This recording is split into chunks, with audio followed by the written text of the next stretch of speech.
Hey everyone, just a quick message before the show starts. Spotify has now changed how they're doing things. You can actually rate the podcast now on Spotify. So if you like what you're hearing and you like what we're doing and you want to just continue to stroke our egos, please feel free to leave us a good review and rate us. It really means the world to us because we like what we do and we want to keep doing it for you.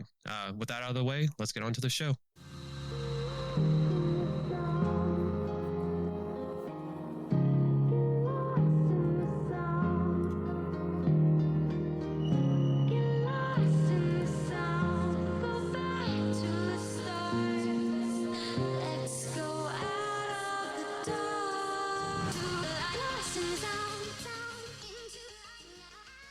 Hello, everyone. Welcome back to another episode of the Into the 99 podcast, where we've got 99 cards because Commander's number one. I'm your necromancer with all the answers, Necrozach, and I'm joined by my two lovely friends, Dan and Slothy. How you boys doing today? Doing well, thanks. How are you doing? I'm doing pretty good. What about you, Dan? Not doing too bad. Excited to talk spoilers today. For anyone who's seen the episode name, that's what we're doing. We've got Kamigawa Neon Destiny, so pretty excited. And yeah, hopefully the week was good for everyone listening. Hopefully the week was really good for Zach and Slothy as well. And let's just jump right into it. I'll let Zach take us away with the first spoilers. All right, yeah. So we're starting off. If you're following us, you can go to where are we at here? We have Scryfall. Mm-hmm. Yeah, cool. We're on Scryfall. So you can follow along with us. We're just sorting everything by rarity. So if you want to kind of listen as we talk about everything and see the card arts visually, there you go. First thing we're dealing with is the mythic rares, and we're at one of the first dragons. It's a cycle of the 5-color dragons. We have Al the Dawn Sky. I hope I said that right. Probably didn't. Just a pre-warning, I'm going to butcher every single name in the set. Just, make fun of me if you want. That's fine. So Al is 3 double white for a dragon spirit. It's a legendary creature, 5/4, flying vigilance, and when it dies, you can choose one. You look at the top 7 cards of your library, put any number of non-land permanent cards with total mana value 4 or less from among them onto the battlefield, and put the rest on the bottom of your library in a random order. Or you can put 2+1/+1 counters on each permanent you control. Each permanent you control that's a creature or a vehicle. That's really cool. This is a new cycle that we're seeing. So we're getting 1 dragon of each color, and they all have die triggers, which instantly makes them my favorite type of creature in the set. Yeah, Zach does like when things die. Yes, I do. The red one of the cycle is Atsushi the Blazing Sky. I just think it's funny with sushi in its name. Love it. It's 2 double red for a 4/4 dragon spirit. It has flying trample. When Atsushi the Blazing Sky dies, you exile the top 2 cards of your library until the next turn. You can play those cards, or you create 3 treasure tokens. I think that this one is actually much weaker than the white one. Mm-hmm. Slothy, I want to take this next one. So we're going to jump down. I want to finish all the dragon cycle before we go back to the top. Okay. This is the dragon. This is the dragon I'm most excited for. As you guys, I'm sure, can guess, it's the black one. Junji the Midnight Sky, 3 double black, 5/5, legendary creature, dragon spirit, flying and menace. And when it dies, you choose one. Each opponent discards 2 cards and loses 2 life, or put target non-dragon creature card from a graveyard onto the battlefield under your control. You lose 2 life. I personally think this is the best dragon. You got reanimate, and you get cool, group slug type thing. Well, and the other thing too is that it's more likely to die than a lot of the other ones, I think, because you can't just, if it's your commander or something, you can't just let it keep hitting you. And even if it's not, you're not going to take 5 flying to the face every time, right? So a flying menace, if you are able to block it, you're probably going to kill it at 5/5. And that's what you want. You want these to die, so. Yeah, and it's kind of nice because we already have like a good idea of how to build around these kind of commanders, because we already had a cycle of dragons to begin with. And I don't know if this is better than Kakusho, but it's at least on par. At the very least, it's on par. Yeah. Do you want to take the blue one, Slothy? Yeah. Sure. So the blue one is Kyrie the Swirling Sky. It's a 6/6 for 4 and 2 blue with flying and ward 3. And when Kyrie the Swirling Sky dies, you can choose one, return any number of target non-land permanents with a total mana value 6 or less to their owner's hand, or mill 6 cards, then return up to 2 instants and or sorcery cards from your graveyard to your hand. That's actually pretty solid, the instant sorcery return. Yeah. And ward 3 is very cool. Yeah, I actually really like the ward mechanic, to be honest. Mm-hmm. And then the green one is, where was it? It's Kura the Boundless Sky, a 4/4 for 3 double green, flying and death touch. When it dies, choose one, search your library for up to 3 lands, reveal them, put them into your hand, then shuffle, something I definitely like. And then create an XX green spirit creature token where X is the number of lands you control. So you can get a giant spirit, but I think most times you're probably going to use this to go fetch all your lands out. Mm-hmm. There's a very good chance I put all these in Kodama Yabori because I actually feel like they're all very, very solid. Yeah. This is just kind of making me want to build like Tiamat more or Dragon more. Yes. I forgot about that card. Definitely forgot about that card, yeah. A lot of these would be good in the Ur Dragon. The ability for, especially if you're building the last one, the green one, as its own commander, it's really easy. Green ramps. You can replay your commander very easy, especially if you're going to get 3 lands every time it dies. And the first one I'd be fetching is like something, I'll say Diamond Valley because I have Diamond Valley, but like if you don't have a Diamond Valley, I'm sure there's a lot of like other cards that let you sacrifice creatures. Yeah. Yeah, and if you don't make a proxy of Diamond Valley and go fetch it anyways. That's what I did. Yeah. Because it's way too expensive. Diamond Valley's silly, I think, right now. Yeah. Oh, yeah. It's unreasonable. Proxy everything that's expensive. Yeah, don't spend $1,000 on a card to play Commander.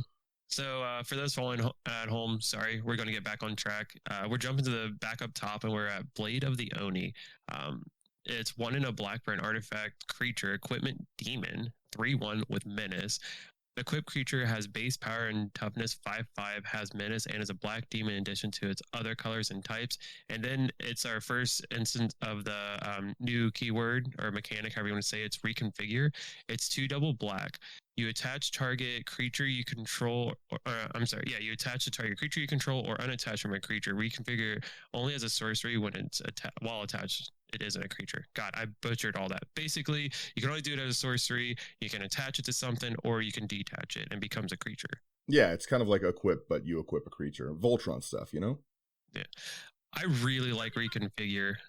Like when I first saw that, I was like, this is very, very interesting. And as they started rolling out more and more of the spoilers, there's so many cool reconfigure things. That's my phone notifications, which should be on silent. Whoops. Yeah. Everyone's embarrassed, Dan. Whoops. I think that's a really cool way to deal with equipments. They did that a little bit with enchantment creatures as well, too. I don't think for auras, but I just really like that they're bringing more types of things out. The artifact creature equipment is pretty interesting. The next one we have Explosive Singularity. I actually thought it was a neat one. As an additional cost to cast it, you can tap any number of untapped creatures you control. Costs 1 less for each creature tapped this way. Deals 10 damage to any target. I don't like that it's sorcery. It's if this was an instant, I think it would be a really good banger, but a 10 mana, 10 damage that I can tap down sorcery is kind of lackluster, in my opinion. But you play it in Calamax. Yeah, I guess. If you play it in Calamax, then you copy it, sure. I think Calamax is only instance. Is it? I thought it was instant and sorceries. I don't know. I can't remember. I'm pretty sure he's instance. If Lotus was here, we would know. Yeah, rip Lotus. Slothy's on the case. Right, while Slothy's trying to validate my existence, I'm gonna take the next card. We have. It isn't each turn. Boo. Yeah. Thanks a lot, wizards. Oh, I did think that Zach would like this next one. Yeah, I actually do. It's very cool. It's Hidegetsu consumes all. It's 1 black red for a saga, so it's an enchantment. The first I don't know what are they called again? Lore. The first, whatever. You destroy each non-land permanent with mana value 1 or less. Then your second one is exile all graveyards. I don't like that. And then the third is exile this saga, then return to the battlefield transformed under your control. So the flip side is Vessel of the All-Consuming. It's an enchantment creature, ogre, shaman, 3/3. That's a lot. Trample, and whenever Vessel of All-Consuming deals damage, put a +1/+1 counter on it. Whenever Vessel of All-Consuming deals damage to a player, if it has dealt 10 or more damage to that player this turn, they lose the game. Yeah, I think that's pretty good. I don't like the exile all graveyards. I would want to put this in Gen really badly. So that I really like bringing Sagas back with Gen. It's super fun as a deck, but losing your graveyard is rough. Look really Yeah. rough. I wouldn't feel so bad if this was like exile target graveyard, I guess, but it's still really good. I would still play this honestly because it's so unique and it just whenever it deals damage, it doesn't say it has to be to an opponent or a creature. So Yep, pretty good. The next one I think warrants like an actual discussion because I personally think that this card is going to get banned immediately on release. It's first off, it's Jin-Jitaxi's Progress Tyrant. I think it does too much, like way too much. And then on top of that, there's already a blue card in Magic. It's I can't remember the name of it. It's a Rayo or something like that. That literally does the same thing. It counters the first spell each opponent casts each turn, or whatever. Mm-hmm. Long story short, let's get into Jin-Jitaxis. It's 5 double blue for Phyrexian Praetor. Whenever you cast an artifact, instant, or sorcery, you copy it. You can choose new targets for the copy, which is already a phenomenal ability. That would make this a very strong commander. But then it also has whenever an opponent casts an artifact, instant, or sorcery, counter it. It triggers only once each turn. Well, it is notable. Both abilities only trigger once each turn. Mm-hmm. But you can flicker it. Mm-hmm. Oh yeah, and you can Sakashima, you can clone it, copy it, all that good stuff. Well, just the fact that you have to be able to... I don't really like having to bait out removal spells or something, right? Like, I don't want to... If I'm in, like, green-black or something, I don't want to have to play, like, a Cultivate... I should have drank more water before I started this. I don't want to have to play a Cultivate and then, like, a Doomblade or something to get rid of it, right? It's kind of harsh. And then the other thing is, they're blue, they can counter, and they'll still get, like, the second copy of the counter. I don't know, I think that it's too strong. I'm absolutely planning to build it, regardless, and rule 0 it, but, like, I think it's stronger in, like, a competitive meta. Like, this is, like, the dramatic reversal commander. Mm-hmm. And that's the other thing is, from building Toxrill, like I said, I've got so many things to say on this, Jin. Building Toxrill, I really like to put in just like tons of mana rocks and stuff. And you're not really punished for doing that in this deck because, like, if you hit a late game Soul Ring, a lot of times it's not a very good draw. It's okay. Soul Ring's better the earlier in the game you get it. If you get a turn 5 Soul Ring, it's a little weaker. But with this, you're getting 1 mana for 4 mana, like that's instantly available.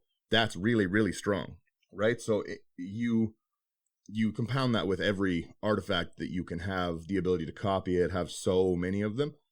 And this is a commander that you can really easily blow people out of the table with a lot of the X spells. The other thing is the Tezzerets that turn all of your artifacts into creatures. You're going to be able to really easily protect them, have a lot of like bobble kind of useless-ish artifacts on the field that can just steamroll. I don't know. I think the Jin's very strong. I don't know that it gets banned, but I do agree that it is much more powerful than I think face value would have you believe, because anytime you see like the clause that this ability triggers only once each turn, which we've been seeing more recently with a lot of like powerful cards, I always like downgrade how powerful it is, but like the more we talk about it and the more we see it in a vacuum, it is much more powerful than like I was anticipating. I don't know, it's a Praetor too, that's another thing. So they've always been very powerful, so I would think it'd be silly to just underpower it. Yeah, I mean, spoilers with Tamio, like yeah. In fairness, I do think that it's not as good as the other Praetors overall. It's kind of like Kaldheim's Vorinclex versus normal Vorinclex, right? Normal Vorinclex is good in any deck that you can get him out. There's not a single deck that suffers from having double mana and slowing your team down, or your opponents down. The same is true for the normal Blue Jin. Everyone losing their hand at their end steps is crazy. You drawing 7 cards, you having flash, it's always good. But like the Kaldheim Vorinclex, it's a phenomenal card in a deck that's built for it, right? In a counters matter deck, but like you can't put it in any deck. This is kind of the same, right? You can't just stuff this in like a big cool creatures matter deck or a big CMC deck. You want a deck that is literally going to be built on instants, artifacts, and sorceries. Which blue does. Oh yeah, blue does, and blue does super well. But like that's what I mean. It's at least in that form, it is a lot harder to see as powerful as the other ones. I personally, like I said, I will do an episode on Jin. I think it's really fun. There's so many good artifacts that just let you steamroll the table. Mm-hmm. I'm glad it's still only one color. If you had any other color in this, it would be nuts. Yes. The Praetors, I don't think, are ever going to get second colors. Except maybe Elish Norn later on when all the other Praetors die. Then Elish Norn's like 5 colors. Mm-hmm. That's possible. Do you want to take this next one, Slothy? Sure. So this next one is another double-faced saga. It's Jugen Defends the Temple. It's 2 and a green. The first phase, you can create a 1/1 green human monk creature token with tap it to add green. The second is put a +1/+1 counter on each of up to 2 target creatures. And the third is exile this saga, then return it to the battlefield transformed under your control. And transformed, it is Remnant of the Rising Star, which is an enchantment creature dragon spirit. With flying, it's a 2/2. Whenever another creature enters the battlefield under your control, you may pay X. When you do, put X +1/+1 counters on that creature. And as long as you control 5 or more modified creatures, Remnant of the Rising Star gets +5/+5 and has trample. Yeah. So I think the modified thing is pretty good too. Anything that's an equipment or has counters on it is modified. Yeah, that's another keyword that I was very interested in. I think it's going to lead to a lot of really cool deck building strategies. Yeah. Do you want to check out? Do you want to do Kato, Zach? Sure. So we have Kato Shizuki, 1 blue-black for a legendary planeswalker, starts with 3 loyalty counters, and it has an innate ability that at the beginning of your end step, if Kato Shizuki enter the battlefield this turn, he phases out. Super cool. Smoke bombs. His +1, or their +1, I should say, draw a card, then discard a card unless you attack this turn. Neg 2 is create a 1/1 blue ninja creature token with this creature can't be blocked. And Neg 7, you get an emblem with whenever a creature you control deals combat damage to a player, search your library for a blue or black creature card, put it on the battlefield, then shuffle. All right. This card's super sweet. I don't really know how you get around it because it always phases. Mm-hmm. I guess does phasing re-enter or no? No, phasing doesn't enter, so at least you can kind of get to it. I don't know. It's looks very strong. Yeah. And the alt art. Ooh, the alt art's sweet. Yeah, there's pretty awesome alt arts in this set. We have a new Kodama as well. Kodama of the West Tree. 2 and a green, which I just like the art of it. I don't know why I like it so much, but it just to me looks like Yoda meditating between 2 branches. I don't know. I think it's funny looking. It's a 3/3 legendary spirit with reach. Modified creatures you control have trample, so really, really good in any counters deck. And whenever a modified creature you control deals combat damage to a player, search your library for a basic land, put on the battlefield, tapped, then shuffle. So it's very, very good in anything that, it's Sithis, Tuvasa, any of those, Galea, all of those artifact enchantment decks are going to want to run something like this. Anything that's counters matter is going to want, because if I hit you with something that's like a 2/2 because it has a 1/1 counter on it, I get to go get a land.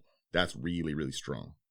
So I've been talking to Benson a lot about this card, and he got rid of a lot of his fetch lands in his Togo Simic deck. Yeah, Rux. Yeah.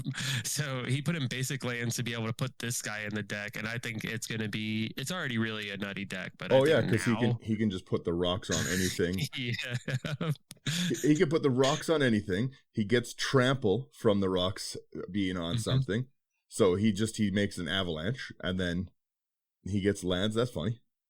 Yeah, and then all the landfall triggers, and not to mention he has the one guy that's it's a blue and a red from Theros that I think if your creature is equipped with something, they get flying as well and something else. I think haste maybe. Yeah. Yeah, he's been talking about that a lot. It's very, very cool. Slothy, you like the rat ninjas. You want to take this one? Sure do. So this next one is Nashi Moonsage's Scion. It's a 1 and 2 black for a legendary creature, rat ninja. It's a 3/2. It's got ninjutsu for 3 and a black. Whenever Nashi Moonsage Scion deals combat damage to a player, exile the top card of each player's library until the end of turn. You may play one of those cards. If you cast a spell this way, pay life equal to its mana value rather than paying its mana cost. I like this a lot.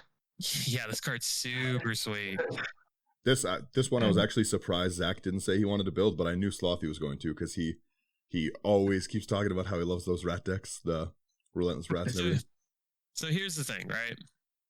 I do not want to build this as a commander, but there are multiple decks I want to put this into the 99 with. Like, I'm working on rebuilding my Timna Iker Shadiki life support deck. Yep.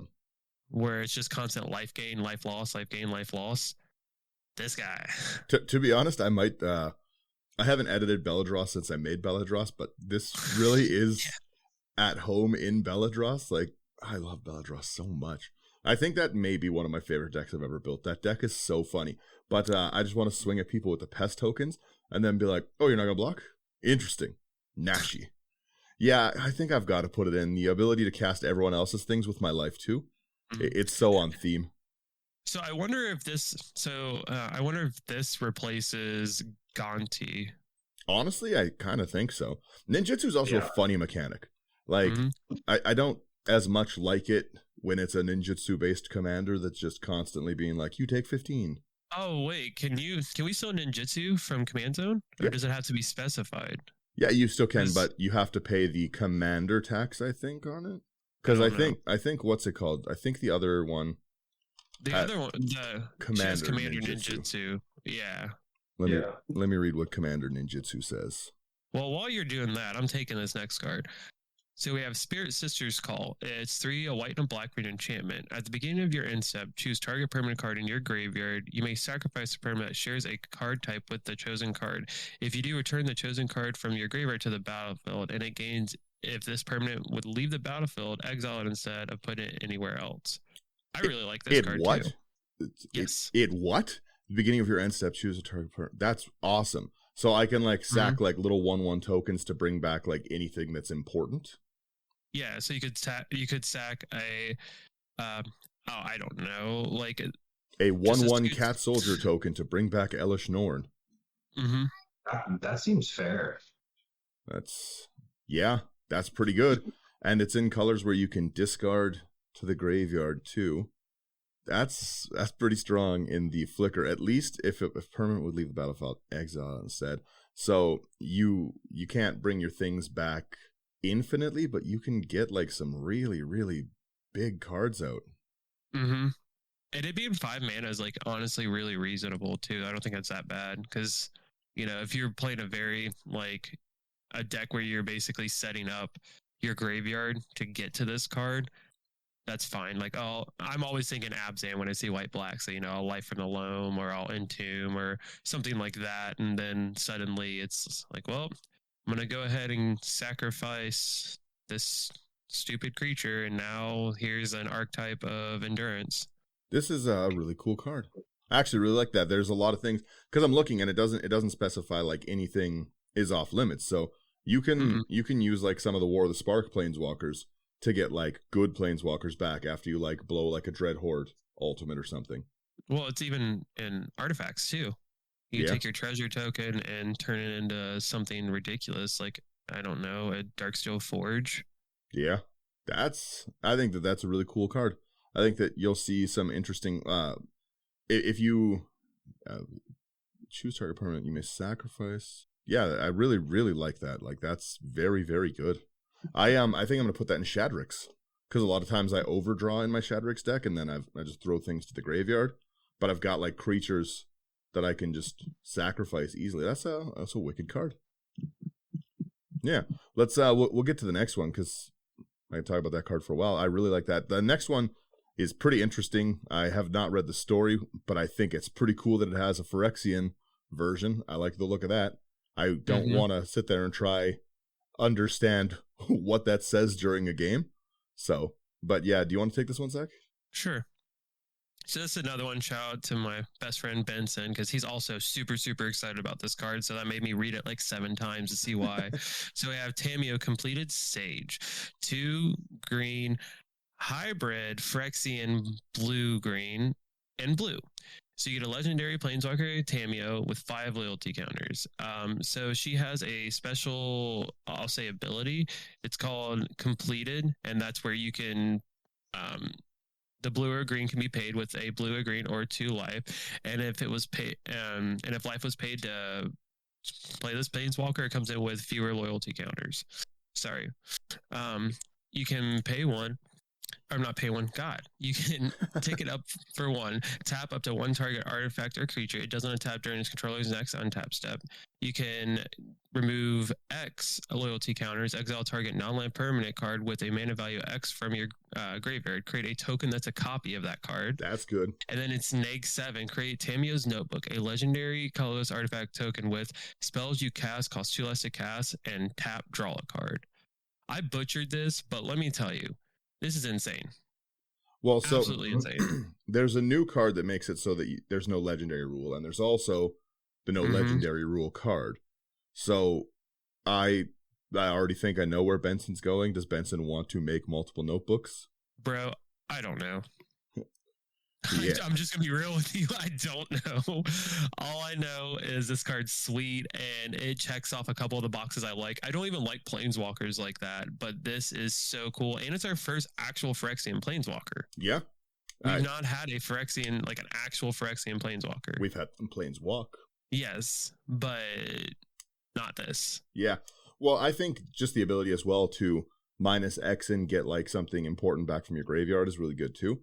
But that Tamio's Notebook, the static ability alone is really, really good. Mana reduction across all spells is and you strong. can tap it to draw a card. Is wicked, yeah. Yeah. Like I said, I butchered it, but I want to reread its like static ability. It's like keyworded as completed. So if you pay the life instead of the blue or green, it enters with 2 fewer loyalty counters. But we now have a keyword for this completed. So we know we're going to Brothers War. We know that eventually we're going to deal with Phyrexia again. And we've seen Vornaclex, we've now seen Jinkataxis, and Tamio is now corrupted. And we've also seen, well, we're going to get there very soon, but we're going to see Tezzeret in this set as well. So this has to be coming back in multiple ways. Yeah. Mm-hmm. I think what you'll see, like from like a lore standpoint as well, is the red Praetor escaping the plane somehow, if possible, and going to help. But it looks like in the story, again, have not read up on the story yet, but it looks like Tezzeret's responsible for getting those Phyrexians the ability to get through. Yeah, because the planar bridge in his tummy. Yep. But the next card is Tezzeret, and I think that he's got some pretty cool interactions. He's 2 double blue, 4/4 planeswalker. First activated ability of an artifact you activate each turn costs 2 less to activate. I'm not very creative with that stuff, so I have no idea what I'd want to do with it. Like, I don't know what artifacts you super pay for. Abilities, I guess, like, you could do, like, a planar bridge, like you said. That actually would be pretty good. Basalt Monolith, Grand Monolith. Yeah, I guess those would be good. The, what's the Thran Temporal Gateway? The Quicksilver Amulet for Historics. That could be pretty good too. Its +1 is draw 2 cards, then discard 2 cards unless you discard an artifact. It's alright, I think. -2 target artifact becomes an artifact creature. If it isn't a vehicle, it has base power and toughness 4/4. That is hilarious. Because most people are like looking at it as like, oh yeah, you can do it. But I'm looking at it as I want a board wipe and you don't get your Soul Ring anymore. Like, I think that's funny. And then you get an emblem with whenever an artifact you control becomes tapped, draw a card. And now that is phenomenal. This makes me want to rebuild my Cedrus Galvanic Genius deck. Yeah. Well, because like you said as well, first and foremost, treasures are tap and sacrifice. So every time you use your treasures, you would get to draw a card, which is awesome. Then on top of that, like that's really, really good. Every time you tap your mana rocks, you draw a card on top of it. Yeah. Yeah, I like its multiple versions, by the way. Yeah. Give me a billion versions of the same card and watch me not complain. Do you want to take this next one, Slothy? Sure. So the next one is the Kami War. It's another saga for 1 and Wooburg. First phase is exile target non-land permanent an opponent controls. Second is return up to 1 other target non-land permanent to its owner's hand. Then each opponent discards a card. And the third one is exile this saga, then return to the battlefield transformed under your control. And the transformed form is Okagachi Made Manifest. It's a 6/6 enchantment creature, Dragon Spirit. Okagachi Made Manifest is all colors. It's got flying and trample. whenever Okagachi attacks, defending player chooses a non-land card in your graveyard, return that card to your hand, and Okagachi gets +X+0 until end of turn, where X is the mana value of that card. I think it's so sweet that we get a callback to a creature that hasn't been in a standard set yet, because we had Okagachi in the Dragon deck. It was one of the other options as commander. Yeah. This card's sick. Yeah. I don't like building 5-color decks at all, but Ooh. I would rule zero this, like, hey, this is my commander, because it's so sweet. I wouldn't mind this as a commander. I kind of agree. It's just super flavorful, and it's a very unique like card for sure. I like the like unintentional kind of recursion type thing that you see with getting to return a card. The next one I really, really love the artwork on every version of it. I think it's cool. Mm-hmm. It's the Wandering Emperor. So the Wanderer is the emperor of New Kamigawa, as far as I know. Again, I have not read the story. Me and John are behind on the lore. But the Wandering Emperor is 2 double white, and I think this card's just great. So it's a Planeswalker at 3. It says Legendary Planeswalker, so there's no name for the Wandering Emperor yet. It has Flash. As long as it entered the battlefield this turn, you can activate her loyalty abilities anytime you could cast an instant, which is awesome. That is a very, very strong ability to flash. Even your Planeswalker having Flash so you don't have to hold the mana up and get it out at the end step is awesome, but being able to use it as a answer is wicked. So, +1, put a 1/1 counter on up to 1 target creature. It gains first strike till end of turn. That's great. -1, create a 2/2 white samurai creature token with vigilance. Also great, because you can now protect yourself from somebody's gone to attack you, and you don't want to be hit by someone's huge, like, they've got a big commander, Voltron kind of commander. They're trying to hit you, they think you're open, you flash it and you get that. But it's -2 is just what really like makes it shine. Exile target tapped creature, you gain 2 life. So it had both of its minus can protect itself. That's awesome. Mm-hmm. I'll swing you with Blightsteel, will you? No. 4 mana, be gone. And then it's still around for the next turn. Yeah. Mm-hmm. And the normal version of the card, I think, is just phenomenal. Yeah, that's the big thing. Is like I love all the alternate arts we got for this set already. They're all phenomenal. Mm-hmm. I'm gonna go ahead and move to the next card because it's also very sweet. We have Biting Palm Ninja. It's 2 and a black for a 3/3 human ninja. It has ninjutsu for 2 and a black. And if it enters the battlefield, it enters the battlefield with a menace counter on it. And when Biting Palm Ninja deals combat damage to a player, you may remove a menace counter from it. When you do, that player reveals their hand. You choose a non-land card from it and exile it. Yeah, that's good. Yeah, just being able to say, give me your answer, or give me that card you tutored for, or just being able to get something anyway, and it's an exile, and you're already doing probably what your deck wants to do.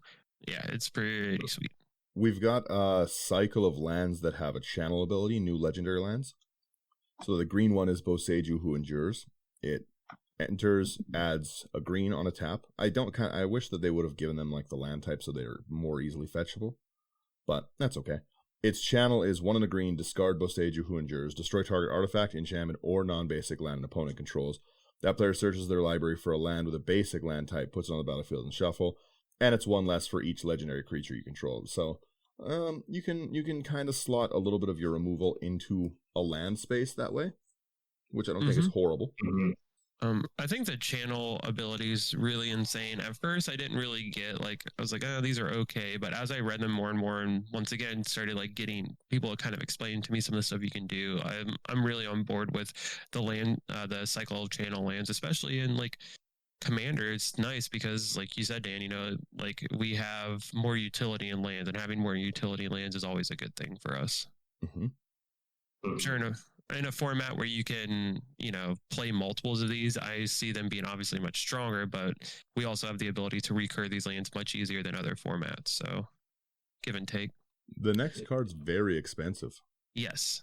It's Brilliant Restoration. It's 3 quadruple white, because I'm not going to say white that many times. Yeah. It's a sorcery. You return all artifact and enchantment cards from your graveyard to the battlefield.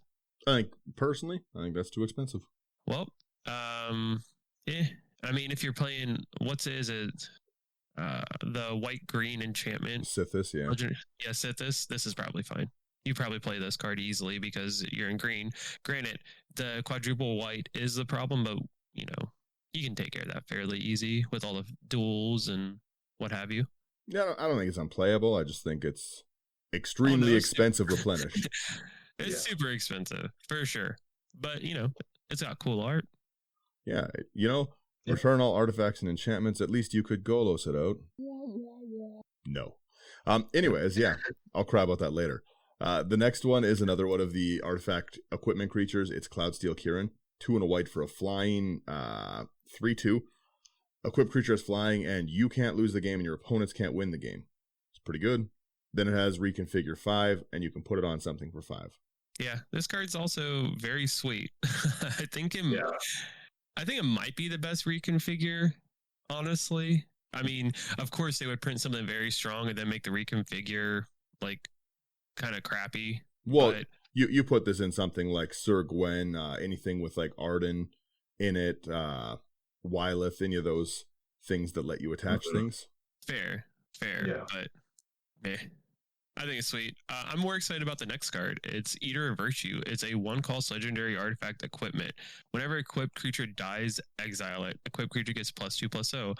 As long as a card exiled with Eater of Virtue has flying, equipped creature has flying. The same is true for First Strike, Double Strike, Death Touch, Haste, Hexproof, Indestructible, Lifelink, Menace, Protection, Reach, Trample, and Vigilance. And it equips for 1. This card does a lot. That's good in the Ikoria Commander. The keyword soup one, I can't remember its name. Riami?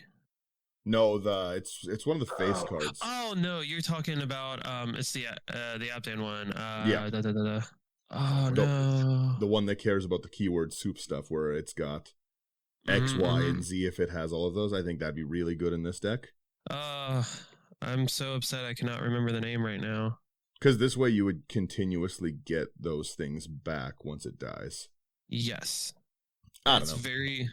It's very sweet. Like once again, the exile always bums me out, but like I'm picturing playing this in an Abzan deck.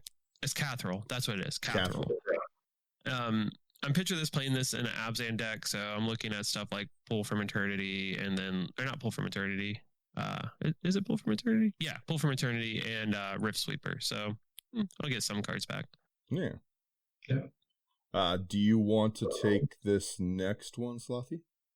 Sure. So this next one is Iganjo, Seat of the Empire. It's another one of the legendary lands with channel. This is the white one. So it can tap for a white, or you can pay 2 and a white to discard Iganjo, Seat of the Empire. It deals 4 damage to target attacking or blocking creature. This ability costs 1 less to activate for each legendary creature you control. I don't like this one as much as Besage do. Yeah. It feels too Boros-y to me. Yeah. Definitely. The next one I'm very, very excited to get my hands on, because I recently built the Marisi deck, the Goat everything, and it's so fun. And this card is just like right at home with it. It's Iganjo Uprising, X and 1 red, 1 white.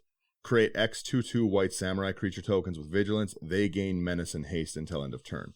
So you can still swing in with these because it's next ability. Each opponent creates X, X -1, 2/2 white samurais with vigilance. So they don't get the menace, they don't get the haste. But my general thing is that I'm going to play this after combat. So after I've already goated the table, I just play a Iganjo Uprising, and then everyone has to swing out with all these samurais. Mm-hmm. I love goating the table. It's so fun. It is. It's a very good time. Mm-hmm. Goad's one of my favorite mechanics. And the artwork is awesome. And I know Zach doesn't like Boros that much, but the artwork's killer. Yes, no, that artwork is sick. It's just, it's red and white together, and that's a problem for me. Next card is another saga. It's Fable of the Mirror Breaker. It's 2 in a red. And the first lore counter will get you a 2/2 red Goblin Shaman creature token with whenever this creature attacks, you create a treasure token. The second one will get you you may discard 2 cards. If you do, draw that many cards. And the final chapter says exile the saga, return to the battlefield under battlefield transfer under your control. and it becomes Reflection of Kiki Jiki. It's an enchantment creature, Goblin Shaman. It's a 2/2. You can pay 1 and tap it. Create a token that's a copy of another target non-legendary creature you control, except it has haste. Sacrifice at the beginning of the next end step. This is really, really cool in the end of turns deck, Obika. But it's also just a really cool card in general. It's very fun. And it's a rare, which makes life a little bit easier, right? It's very easy to get out and actually play. It has utility, in my opinion, the whole way through, right? Whenever this creature attacks, create a treasure token is an awesome goblin to make in any goblin deck. The ability to clone things at the end step. There's a lot of great goblins when they ETB, or, like you can clone, what's the Mirror Battlesphere? Clone and stuff like that. It doesn't really matter if it sacrifices at the end step. Clone a Solemn Simulacrum and, just continue value off it for 1 mana. Like, it's really good. But then also just the ability to, if you don't have the greatest hand early, the may discard up to 2 cards and then draw that many is also really, really strong. Yeah, it's a very good saga. Like I said, I'm so surprised it's a rare because I think it's very powerful, but I'm not going to complain. It's just going to be easier to open. The next one I just scrolled down to may be the strongest card in the set. I straight out think it's Farewell 4 double white. So the number of decks that it can go into is, think how many decks play Merciless Eviction already. And that has white and black. Now we have Farewell. Here we go. Choose 1 or more. Exile all artifacts, creatures, enchantments, and graveyards. You can just exile whatever, exile the world. It's really, really good. You can hose Zach with it. You can hose any creature player deck with it. You can wreck Brian. You can wreck Brian's day by losing all artifacts, all enchantments. Like, it is really, really strong. And if it at 6 mana did all of these things, I think it would still be playable. Like, it would still be a, like, let's reset the board. I think it would be good. But the ability to decide, I'm gonna get rid of all creatures, artifacts stay. I'm gonna get rid of all enchantments, creatures stay. Like, the utility on the card is great. 6 mana for such a massive board wipe is not unreasonable.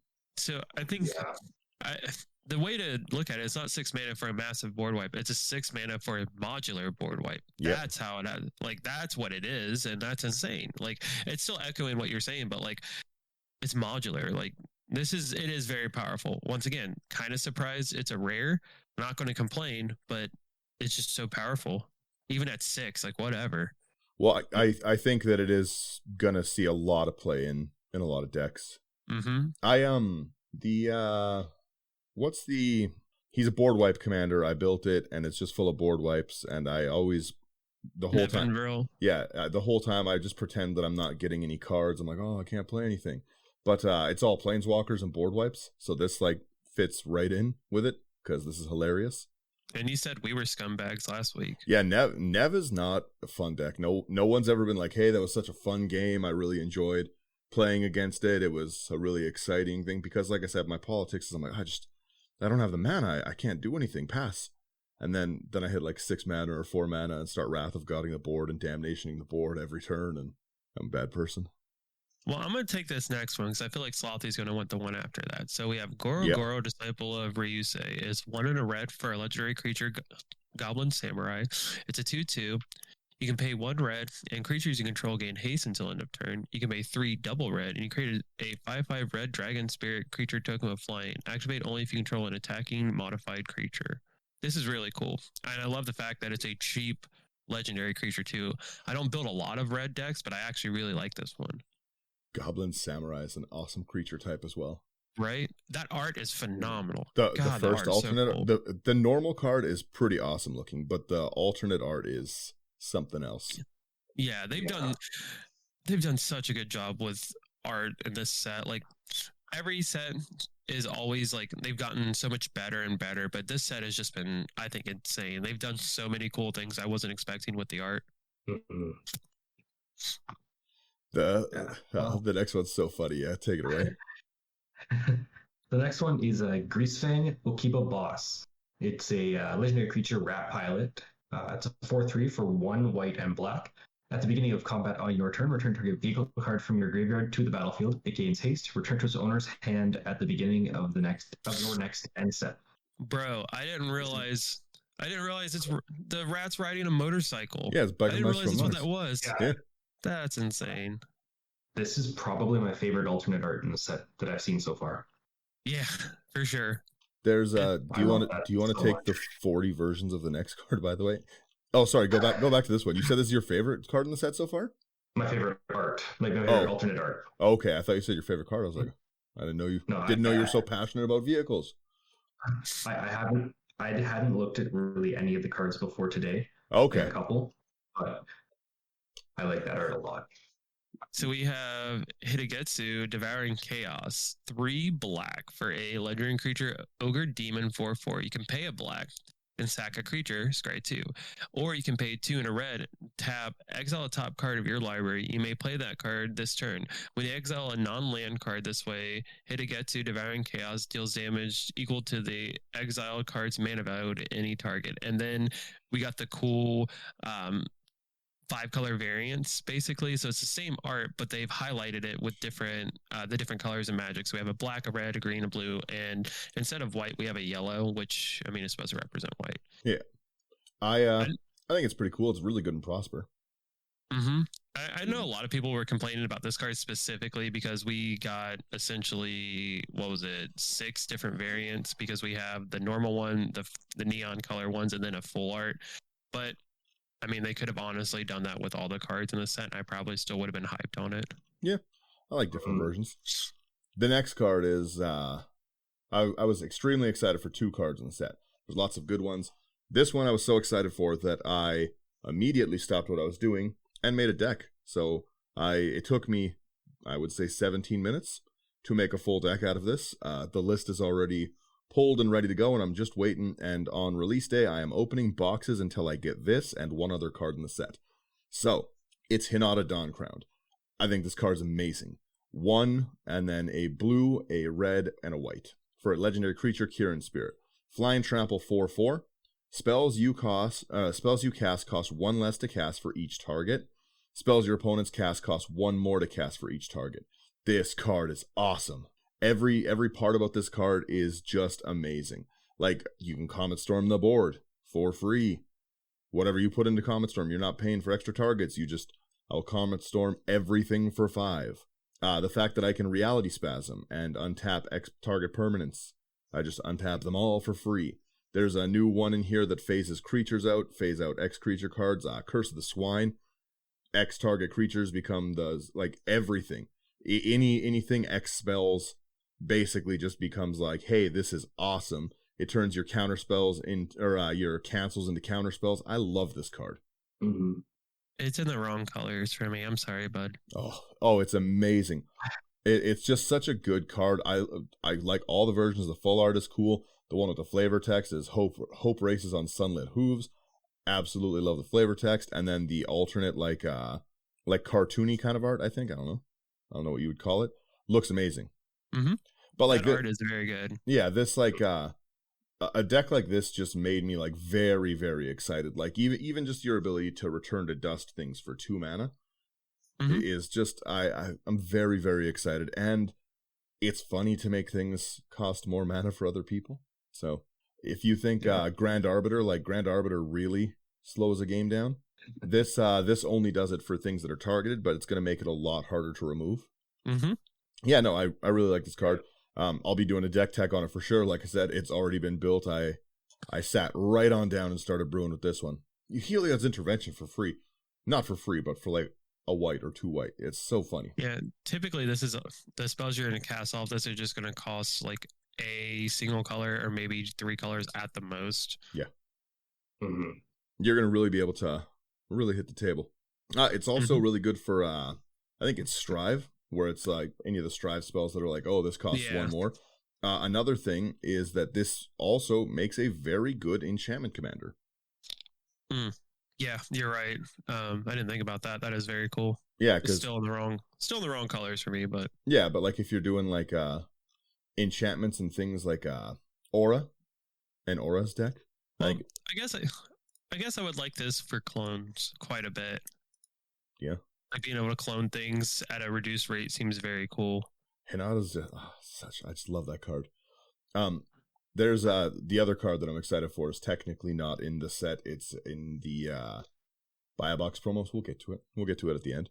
Do you want to take the next one, Zach? So we have oh no, I'm not taking this up. I can't say that. Inventive iteration.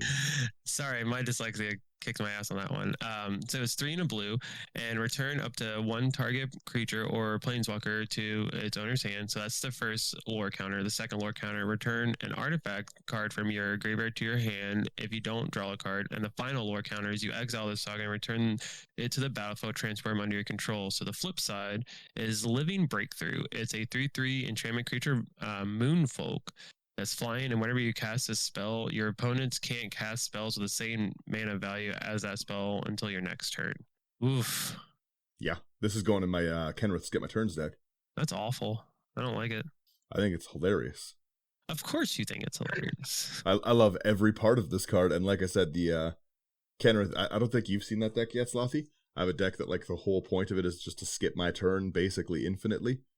And all the effects are until my next turn effects. So I'll just hose someone's commander out of the game with this. Yeah, it's very obnoxious. I love that deck. Do you want to take the next one here? Sure. So the next one is Invoke Calamity. It's 1 and quadruple red for an instant. You may cast up to 2 target instants and or sorcery spells with total mana value 6 or less from your graveyard and or hand without paying their mana cost. If those spells will be put into your graveyard, exile them instead, and then exile Invoke Calamity. Bro, there are swords. There are swords exploding out of a volcano. Those are fiery volcano swords in this art. I think this is a really good card. I mean, it's going to do very silly things.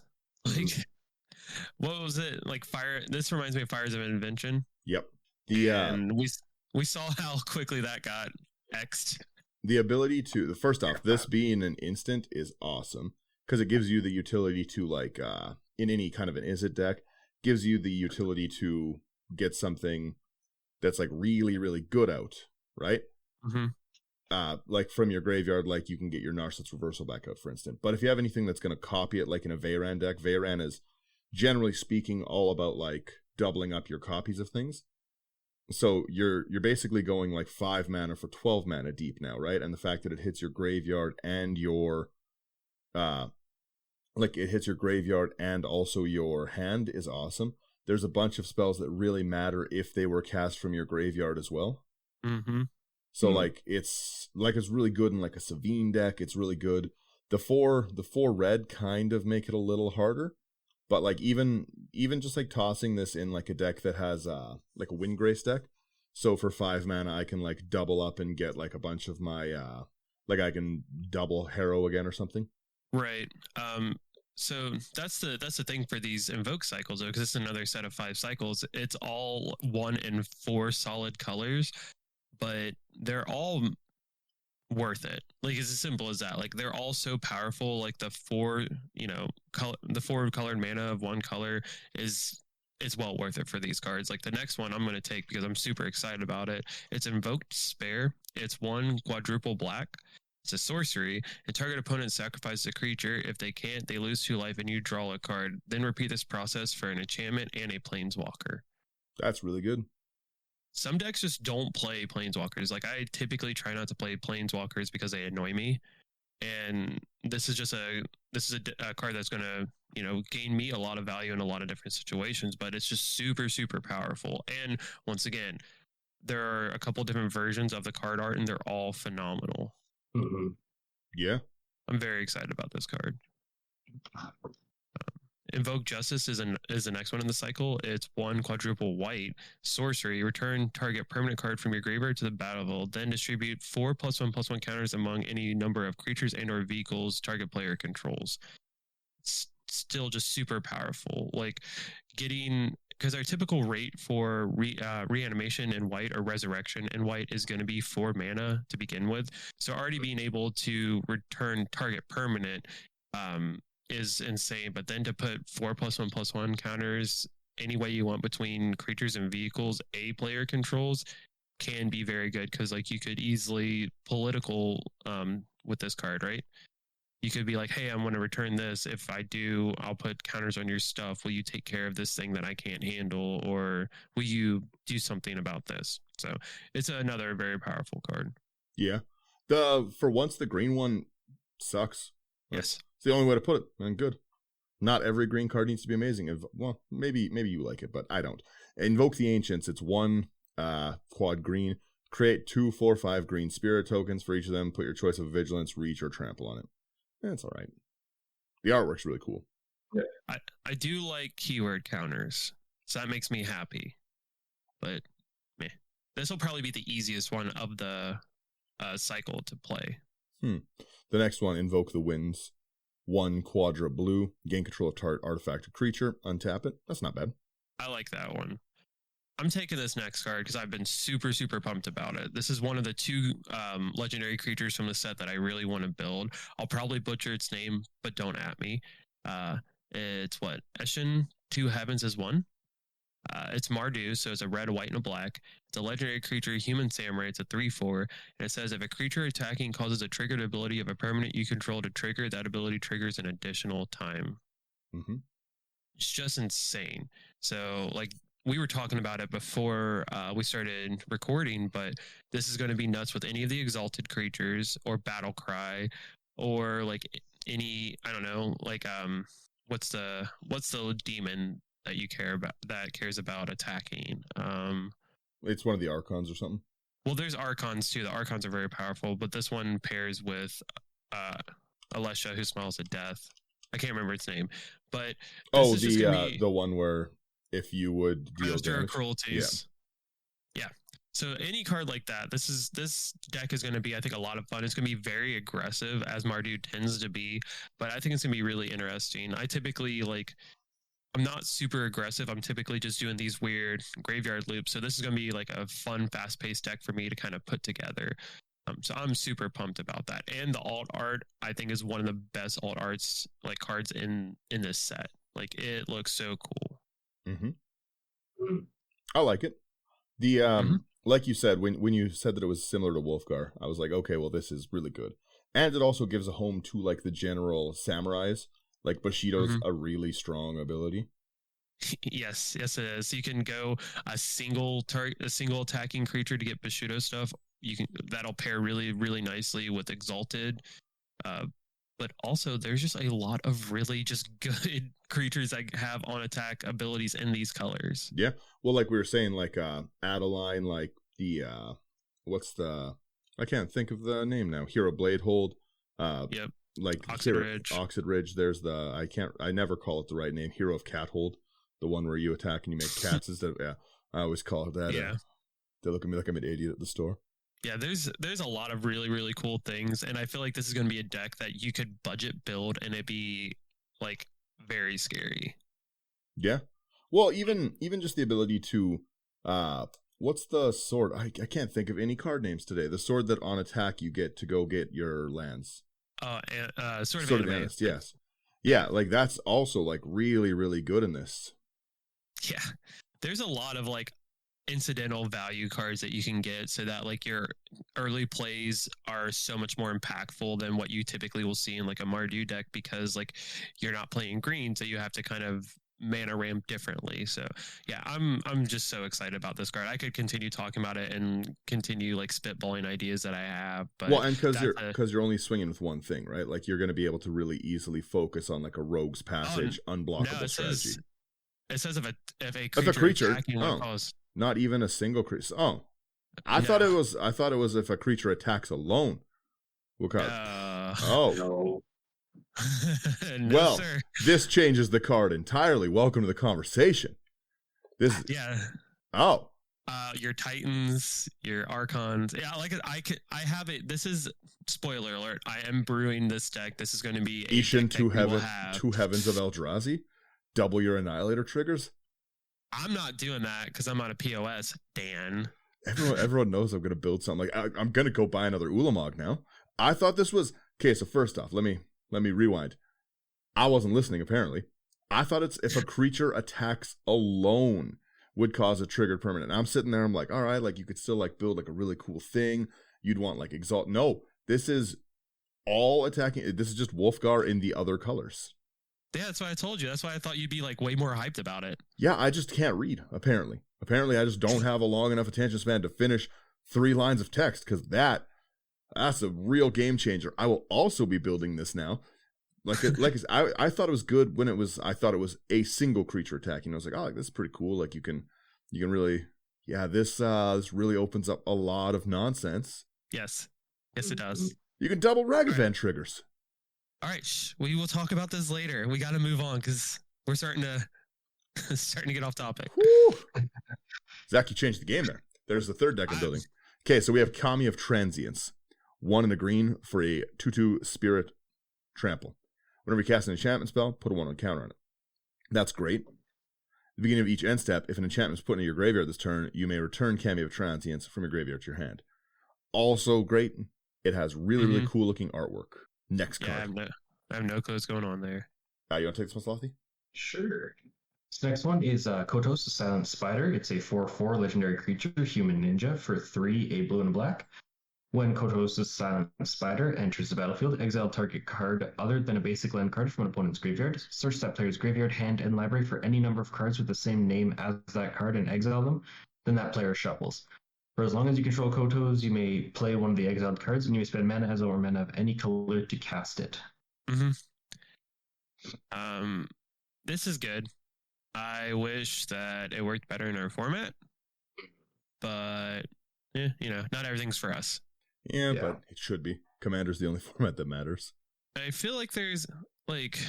Oh, I started scrolling down. I got excited. I got riled up. There's another deck I'm building too. Zach, you take this next one. No, you take it. I refuse 5 colors. Okay. Well, I'm taking this and the next one. So the next one is Kyodai. Probably can pronounce that wrong. Soul of Kamigawa. 3 and a green for a 3/3 Dragon Spirit. With flash flying, when it enters the battlefield, another target permanent you control gain. Not even you control, another target permanent gains indestructible for as long as you control it. Then it has Wooburg, gets 5/5 till end of turn. Pretty good. Guys, that's 3 and a white, not 3 and a green. 3 and a white, everything's green. I'm too excited about the next card because it's hilarious. Yes. Oh, well, okay. 3 and a white. Just skip this. Whatever. Cool. 5 colors. Great Whatever. card. Go on. The next one is Light Paws, and I think this is awesome. Light Paws Emperor's Voice. It's a Fox Advisor, 2/2, and it's 1 and a white to cast. There you go. Whenever an aura enters the battlefield under your control, if you cast it, you may search your library for an aura with mana value less than or equal to that aura, with a different name than each aura you control, put it onto the battlefield attached to Light Paws, then shuffle. That's awesome. That's so strong. Yes, this is honestly probably the best aura commander. I'll be completely honest. First off, you have to kill him. There's no way that you can leave Light Paws alive. This almost feels like the same kind of power level as oh god, what's his name? God, we're doing so bad today with names, guys. We're tired. We're tired. It's a late recording. Zur. It makes me think of like the same kind of power level as Zur, because you can just go get stupid auras to put on here and kill someone almost instantly. Yeah. Because eventually you're going to get to the point where you're getting more mana. You can play your Eldrazi Conscriptions or your like Daybreak Cornets. That's literally. I was just double checking the name of the card. Yes, you're gonna go and fetch Daybreak Coronet with whatever the first thing you cast is. Even Celestial Mantle seems very silly in this deck. Yeah. If you Sigarda's aid this and then I'll just attack, what are you going to do? Nothing. It's a simple 2/2 Fox. Will you take the damage? Oh. Legitimately, I think I would build this deck with no other creatures. Oh, I have a Commander Isha deck. It's just like it's got protection from creatures and flying built into it. I'm probably just going to put Light Paws in and take that one out. Because it's like that's the whole point of Isha, is to get that out, and this just gets it out faster, and doubling your mana is really, really strong. Yeah, I really think I would build this. I might actually build this too, and it'd just be only one creature, and it'd be Light Pulse. Well, you're going to fetch Flicker Form as fast as you can, and then just, Yes, it's very good. Yeah. It's very good. Light Paws is awesome. All of the artwork of Light Paws is awesome. Looking at the second artwork of Light Paws might not be a boy. Yeah, I think it might be a female, but don't know. I am going to start moving on to the next card because it's also very excuse me, very sick. It's a Lion Sash. It's 1 and a white for an enchantment creature, equipment cat. Equipment cat. That's so good. I love that. It's a 1/1. You can pay 1 white, exile target card from a graveyard. If it was a permanent card, put a +1/+1 counter on Lion Sash. Equipped creature gets +1/+1 for each +1/+1 counter on Lion Sash, and it has reconfigure for 2. That's This really card good. is sick. Yeah, this card is very good. It's almost as good as the next card, which I mean, like Lion Sash is better, but the artwork for the next card is better, and that's Lizard Blades. Y'all, I wasn't expecting that one at all. I don't know. I was not expecting that when I saw that other one. That's so funny. Y'all, if you're not following along at home, that's fine. But go ahead, pause the podcast, go and look up the alt art for Lizard Blades. Have a laugh. Thank me later. But it's 1 red for an enchantment creature equipment lizard. It's so much fun. It has double strike. Equipped creature has double strike. It has reconfigured 2, and it's a 1/1. I love it. Love every part of it. Yeah. All right, someone can take the next couple. I was just too excited to talk about Lizard Blades. There's a lot of cycles in this. You want to start it up, Slothy? Yeah, absolutely. So the next one is March of Burgeoning Life. It costs X and a green for an instant. And as an additional cost to cast a spell, you may exile any number of green cards from your hand. This spell costs 2 less to cast for each card exiled this way. And choose target creature with mana value less than X. Search your library for a creature card with the same name as that creature and put it onto the battlefield tapped and then shuffle. Search your library for a creature card with the same name. So useless in Commander. Yeah. I was trying to figure out if I could put this in Relentless Rats, and I can't. You could put this in, like, I've got a Chulane Persistent Petitioner's deck that could, like, run it, but... Well, I don't think you can, because you have to choose target creature with mana value less than X. Search your library for a creature card with... Oh, I guess I could put it in. So, yeah, I guess I could. I probably won't, though. Next one's okay. March of Otherworldly Light, X and a white. As an additional cost to cast it, you can exile any number of white cards from your hand. Spell cost 2 less. They all do that. All the marches. You can exile a card that's the color for 2 less. So we can skip that. Then it's exile target artifact, creature, or enchantment with mana value X or less. I think that's pretty good. Mm-hmm. Yeah, the red art. I love these red arts. These are awesome. The next one is March of Reckless Joy. It's X and red. It's an instant. You can do the same thing. 2 less for a card that's red. Exile a top X cards of your library. You may put up to 2 of the chosen cards. Exile a top X cards of your library. You may play up to 2 of those cards until the end of your next turn. I think this might be the best one, honestly. That's pretty good. The next one is the best one, especially in Hanada. It's up to X target creature's phase out, so you phase the board out for 1 blue at instant speed. Okay. Whatever. Just bang. Hinata's such a cool card. I haven't read the black one yet. So we have March of Wretched Sorrow, X and a black for an instant. March of Wretched Sorrow deals X damage to target creature or planeswalker, you gain X life. We have to exile X, we got to exile black cards. Let me read something quickly, because I think that this is a fun way to kill your friends. Yes, Painter's Servant. Yeah. So you Painter's Servant, and then you do any of the nonsense of, like, getting your deck in your hand, like a Peer into the Abyss, for instance. Then you pay 1 black, and spell costs 2 less, so for each black card you get rid of 2. You can only get 1 player with it. Oh, target creature or planeswalker. Okay, so you can't. Nope. Yeah, so you can't hit a player. Well, I'll do it, and I'll throw the, what's it called, Goblin and Azak. Everything's available. Rush Honor. There you go. You get a Mardu and you win. Yeah, there you go. We'll get there. The next one I thought was really interesting. The Voltron card. Mm-hmm. You want to take Voltron, Zach? I'm gonna probably read the next couple. Sure, so. I'll take Mech Titan Core. It's 2 for a 2/4 vehicle. It has an ability for 5. Exile Mech Titan Core and 4 other artifact creatures and or vehicles you control.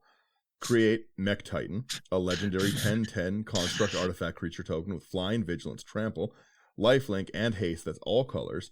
When it leaves the battlefield, return all cards exiled with Mech Titan Core except Mech Titan Core to the battlefield, tapped under their owner's control.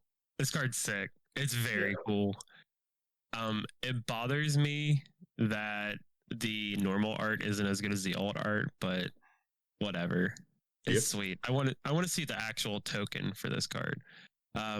So the next couple of cards I'm going to talk about are right up my alley, and I absolutely love them. We have the first one is Mindlink Mech. It's 2 and a blue for a 4/3 vehicle, and it has flying. When Mindlink Mech becomes crewed for the first time each turn until the end of turn, Mindlink Mech becomes a copy of target non-legendary creature that's crewed in this turn, except it's a 4/3. It's a vehicle artifact in addition to its other type, and it has flying and it crews for 1. This card is sick. It's a very unique way to clone stuff, which you guys know, like I love to clone things. So I was very pumped about this card. This next card is my, I think, absolute favorite card in the set, and it's Mirror Box. It's 3 for an artifact. It says the legend rule doesn't apply to permanents you control. Each legendary creature you control gets +1/+1, and each non-token creature you control gets +1/+1 for each other creature you control with the same name as that creature. So first off, that's amazing in like a Relentless Rats, Shadowborn Apostles, Persistent Petitioners. I can't beat you with Mill, I'll just beat you to death with them.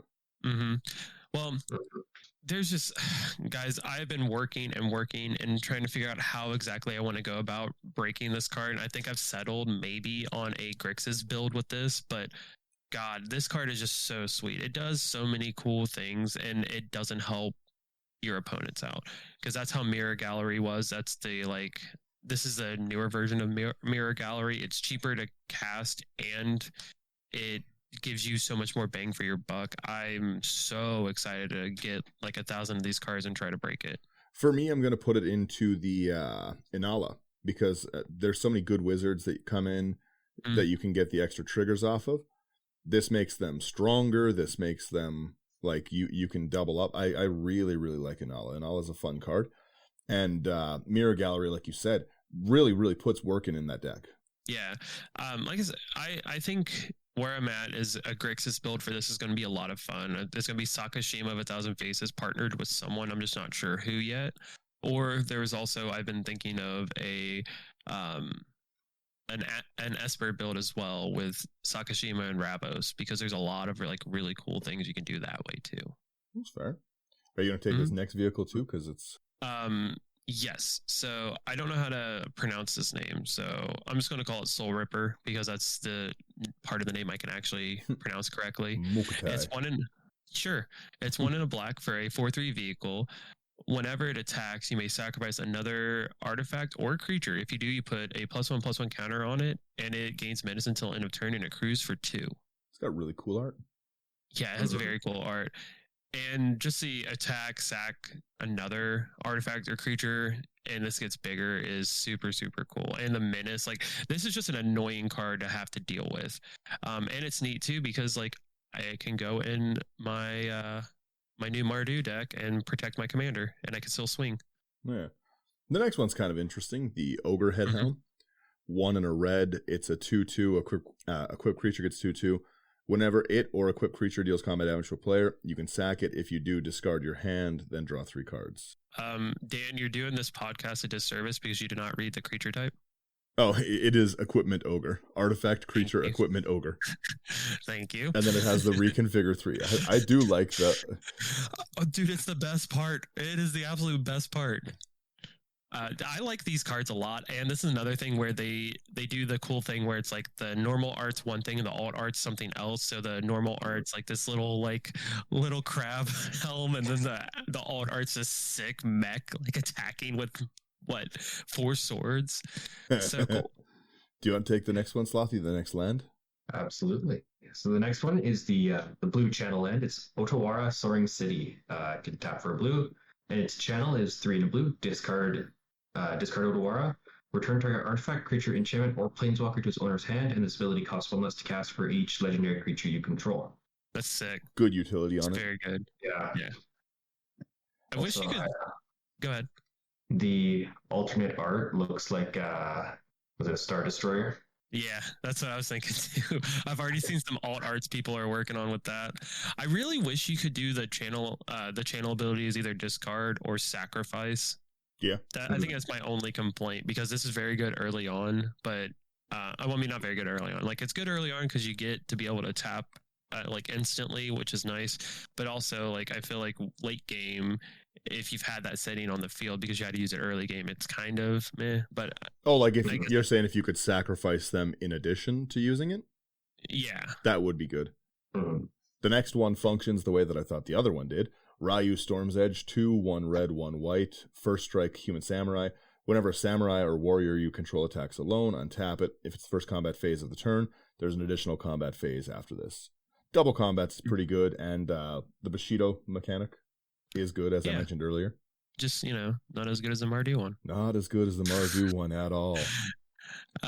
Next, we have Reckoner Bankbuster. It's a 2-cost vehicle. When it enters the battlefield, it comes in with 3 charge counters on it. You can pay 2 and remove a charge count. Pay 2 and tap it. Remove a charge counter from it. You draw a card. Then, if there are no charge counters on Reckoner Bankbuster, create a treasure token and a 1/1 colorless pilot creature token with this creature. This creature crews vehicles as though its power were 2 greater, and it crews for 3. And it's a 4/4. That's so really that's good. really cool. Yeah, I like the fact that it's like the vehicle basically gets destroyed and then the pilot gets ejected. Oh no, very- you still keep the vehicle. It doesn't Oh sack no, it. the pilot just gets ejected, basically. Yeah. You Yeah. kind of see that in the alt art there too, where the pilot's hanging on for dear life. I didn't realize that's what that was, but that's 100% what it is. I love these rat pilots. They're Oh, the best, dude. I did really like the next one. I think the artwork's super cool, and I like Boros. It's Risoni Asari Commander. It has Commander in its name. Come on. 1 red, 1 white. It's a legendary human samurai. I wish it was a soldier. Human samurai soldier. Come on. I guess there's not really a lot more room for text, but 3/3 with haste. When it deals combat damage to a player, if it doesn't have an indestructible counter on it, put an indestructible counter on it. Whenever combat damage is dealt to you, remove an indestructible counter from it. This is pure aggression. I love this card. Yep. It's all right. I don't know who wants to take the next one. It's probably one of the most hyped cards from the set that everyone wants to build. Slothy's been doing ninjas. Eldrazi Yeah, Ninjutsu. So the next one is Satoru Umezawa. It's a legendary creature, human ninja. For 1, a blue and a black, it's a 2/4. Whenever you activate a ninjutsu ability, look at the top 3 cards of your library, put one of them into your hand, and the rest at the bottom of your library in any order. This ability triggers only once each turn, and each creature card in your hand has a ninjutsu for 2 and blue and a black. That's Eldrazi ninjutsu. one of the funniest memes I've seen is just Emrakul with the headband on it, like the Naruto headband on it. How do you do, fellow ninjas? Look, I'm not going to downplay this card. It's very, very powerful. It's just, like, I think you get to a point, right, where a card is so powerful, but it's just like you kind of know what's going to happen, you know? Yeah, I'm gonna drop in the Predators and You're gonna have Eldrazi. people- You're going to have people like Dan that are just going to do those things. And I'm not going to build this deck because I don't want to feel like I have to do those things. It's going to be one of those things where it's like you either have to build this like the most optimal way because otherwise you're going to get hated out of the table. Well, yeah, you are right, because like you can't make it's kind of like playing Urza. You can't sit down and be like, "This is my fun, silly Urza list, guys." No, it's Urza. I don't care what you're doing, right? Right. Like I started working on an Urza Voltron deck where I was literally just equipping like very silly like bone splinters axe and just like really bad equipment to him because I thought it was like, oh, this is a fun way to build Urza. Didn't matter how many times I sat down at the table with that deck. Nah. Nope, that I know what Urza does. In a not even optimal way of building this deck, you can turn 3 hit me with like Emrakul. Mm-hmm. Like you don't even have to have like there's no like insane like, all right, I'm gonna need a mana crypt in my opening hand followed by a basalt monolith and untap. No, you just like you play a Soul Ring on turn 1, Satoru on turn 2, Ulamog on turn 3 at 4 mana. And like I said, I'm not downplaying this deck. I'm not downplaying this card. It's very, very cool. I think it's very sick. Like it's an awesome card. All the art for this card is amazing.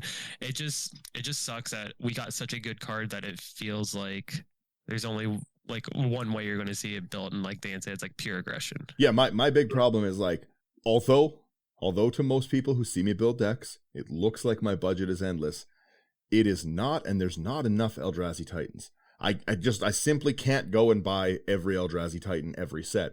And if I'm going to go buy Titans for something in the set, it's going to be for that hilarious Mardu card that doubles triggers. right?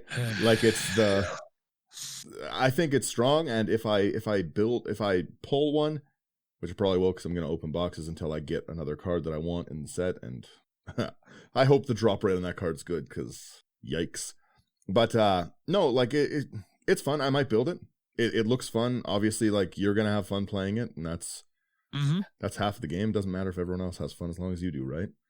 No, but like I said, I might build it. Like it looks pretty fun. I actually don't think it like goes well with Yuriko. Like No, it's its own thing. But yeah, like playing it not like literally like the whole point of the deck is gonna be to just put out monster creatures for 4 mana. Yes. Yeah. I wonder if you can double up your ninjutsu triggers with like a Strionic Resonator or something. I have no clue. Yeah. If Lotus was here, we would know. Someone want to take the next card? Yeah, it's Satsuki, the Living Lore. 1 green, 1 white for a human druid. I actually really like this card. I forgot about this one. It's a 1/3 human druid. It taps, put a lore counter on each saga you control, activate only as a sorcery, which I think is fair. I usually don't like activate as a sorcery, but I think it's fair. When it dies, choose up to 1. Return target saga or enchantment you control to its owner's hand, or target saga from your graveyard to your hand. I think it's really cool. Yeah.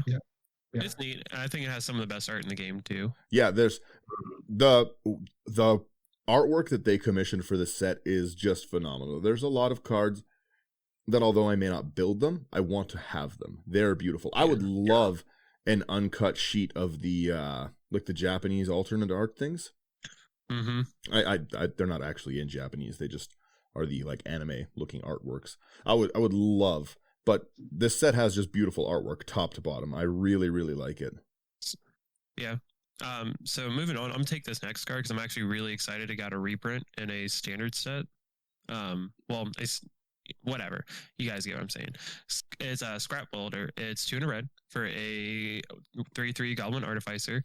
You can tap it and sack an artifact with mana value X. Return target artifact card with mana value X or less from your graveyard to the battlefield. It gains haste until end of turn. Yeah. Love it. Pretty good. I'm so glad. And it's got awesome art once again, and it's got cool alt art. Yeah, I like it. I think it's a really cool card. I think they tried to fix what is it, Goblin Engineer? Yeah. But I still think it's good. I think it'll see a lot of play. There's been a lot of good love for Goblin decks lately. There's a lot of fun Goblins to play around. Slothy, you want this next one? Sure. This next one is Shigeki, Jukai Visionary. It's a 1/3 legendary enchantment creature, Snake Druid for 1 and a green. You can tap 1 and a green and tap it to return Shigeki to its owner's hand. Reveal the top 4 cards of your library. You may put a land card from among them onto the battlefield tapped, and the rest into your graveyard. And it's also got channel for XX green. And discard Shigeki, return X, target non-legendary cards from your graveyard to your hand. That's actually a pretty good channel. Yeah. Very strong. Yeah. And seems to be a common theme with this one, but the art's beautiful. Yep. Yep. I do really like the artwork on it. It almost looks like a weird praetor, but there's also like druids are cool. Tribe and snakes are a good tribe too. Yeah. If there's one thing I don't think anyone can complain about this set, it's the art. The art is just breathtaking. It's some of the best art I've seen in a while. Yeah. Next we have Shokazen, Crucible of Defiance. It's a legendary land. You can tap for a red. You can channel for 3 and a red. So you discard it and create 2 1/1 color spirit creature tokens. They gain haste until end of turn, and it costs 1 less to cast for each legendary creature you control. Meh. That's pretty good though for making some blockers. Last minute blockers. What's really cool is the next card, Soul Transfer. I think this card's sick. And once again, art, super, super cool. It's 1 double black for a sorcery. You can choose 1. And if you control an artifact and an enchantment as you cast this spell, you may choose both. Exile target creature or planeswalker, or return target creature or planeswalker card from your graveyard to your hand. This card is awesome. I always play Phyrexian Reclamation in every one of my black decks. And I always play a Soul Ring. So chances are I'm probably going to get to do both whenever I cast this. The next one I thought was pretty interesting. The fact that they gave green a ninjutsu, I thought was neat. Springleaf Avenger, 3 double green. It has ninjutsu for 3 and 1 green. It's an insect ninja 6/5. When it deals combat damage to a player, return target permanent from your graveyard to your hand. I like that. Yeah, you want to take the next one, Slothy? Sure. The next one is Surge Hacker Mech. It's a artifact vehicle. It's 5/5 for 4 generic. It's got menace, and when Surge Hacker Mech enters the battlefield, it deals damage equal to twice the number of vehicles you control the target creature or planeswalker an opponent controls, and it's got crew 4. That's pretty good. Man, if they would have worded that where any target, oof, this card would be so sick. I would love this to be an alternate like kill spell on a creature with menace. This next one is out of this land cycle, the nicest looking. This is something that I want to own just for the artwork. And if there's a playmat of this one, I will hands down buy it for sure. Takanuma Abandoned Mire, it's the black version. Adds a black, and then it has channel, 3 and a black, discard it, mill 3 cards, and return a creature or planeswalker from your graveyard to your hand. I think that that's really, really good, but first off, it's really good in a Muldrotha kind of deck because you're essentially drawing 3 in Muldrotha. But like I said, the artwork on this is just so nice. Like, I would love a print of this one, actually. Both versions are just beautiful. This is I hope for a playmat because it is gorgeous. Yeah. The next one I kind of want to build, but I don't know how I would build it just yet. The Tamishi Reality Architect, 2 and a blue. Whenever one or more non-creature permanents are returned to hand, draw a card. It triggers only once each turn, and then X and a white. Return a land you control to its owner's hand. Return target artifact or enchantment with mana value X or less from your graveyard to the battlefield. Activate only as a sorcery. Like, I think it's got built-in draw, and I like built-in draw. It's got recursion, and I know Zach likes recursion. So I've been working on a list for an Azorius Reanimator deck, and I feel like this slots in there. I don't know that this takes over the spot for the commander, but I think this goes in there fairly well. Yeah. I think it's just a cool card. And I liked all the Moonfolk stuff where you were returning lands. Like I liked that. Yeah, it's a very cool mechanic. I'm taking this next one because this is the second card that I actually want to build a deck around. I'm probably going to butcher the name, but I'm going to try Tatsunori Toad Rider. It's 2 and a black for a 3/3 legendary creature, human ninja. And whenever you cast an enchantment spell, if you don't control a creature named Kimmy, create a legendary 3/3 black and green frog creature token with whenever you cast an enchantment spell, each opponent loses 1 life, you gain 1 life. Then for 1 in hybrid green-blue, Tatsunori Toad Rider, and target frog you control can't be blocked this turn except by creatures with flying or reach. That's really cool. I'm very, very hyped about this card. I don't have a bug deck right now, so I think this is going to be like my dedicated bug deck because there's a lot of cool things that I can do with those colors for this creature, and it's a unique aristocrat package. I was going to say, yeah, you can really easily sacrifice your frog creature and continuously get it back. Well, I was even just talking to like aristocrat style as far as like I'm going to play an enchantment creature. Or I'm going to play an enchantment in general. Like this does all the cool stuff I want to do with Animate Dead, Necromancy, Dance of the Dead, Diabolic Servitude, all that stuff. So, generally speaking, with like a deck like this, like you have your Minsk and Booze, right? And that's whenever one enters, the other is created. But this doesn't have that holdback. So like I said, you can constantly like the first thing that comes to mind for me is Pattern of Rebirth. I can sit there and Pattern of Rebirth my creature because I know that I can just get it back the next I cast a creature, right? Or I cast an enchantment. So enchantment creatures are going to trigger this frog dying. Like you said, it's got the aristocrat package of them entering and dying. And when you double that up, if you fill it even just with enchantment creatures, like I was saying, and then have your blood artists or anything like that, like it's like I think it's a really unique commander. An enchantment theme in those colors is very new. And something else that I've also been playing with is because I love changing creature types. We have access to Arcane Adaptation, we have Masswind Nexus, we have Conspiracy, we have Xenograph, which everything but Masswind Nexus are enchantments, so you can make everything a frog. So they have good evasion. They can run stuff like Archetype of Imagination, which says your creatures gain flying, your opponent's creatures who have flying lose flying, and they can't gain flying. So that's an enchantment creature, which also synergizes with the deck. I've been already brewing this card because I'm very excited about it as well. Those are the two legendary creatures that like I'm building decks for sure, because I don't have a Mardu and I don't have a Bug, and both of these cards are just awesome and very unique. I'm looking at it, and there's so many good. If you look at just black enchantments on their face, a lot of them are like things that are like greed, Phyrexian Arena, where you're losing life to gain card advantage, right? And in black, we say all the time, like, life is a resource. You want to actually put it to use, but this is bringing you that life back. This is very, very good. Well, you guys, like I said, I always play Phyrexian Reclamation, which is an enchantment, and you can pay 2 life, return target creature card from grave to hand. So, like, if you're able to get into these loops where you're netting on life or you're netting on mana, you're going to be fine. You can get into these loops where you're maybe pinging the table for 5, 6, 7 damage a turn before you've even established, combat damage turn. Yeah, I think that's a really good one. I actually hadn't seen that one until today, and that's one I'll also probably build. Yeah, I'm very excited about this card as well. And it's pretty cheap to get out. Yeah, 3 is nothing. Well, not only 3, you're getting. Well, I guess you have to cast the enchantment next, but you're essentially getting like 6 power off a 3 creature. Yeah, it's awesome. I like it. We have another saga here, Teachings of the Kirin. When it enters, mill 3 cards, create a 1/1 spirit, colorless spirit, +2, put a 1/1 counter on target creature you control. Then when it flips on its 3rd saga, when it attacks, choose 1, and I love attacks triggers. Exile target creature card from a graveyard. When you do, create a 1/1 colorless spirit. That's pretty strong. Or exile target non-creature card from a graveyard and put a 1/1 counter on target creature you control. Solid graveyard hate. Zach's favorite thing in the game.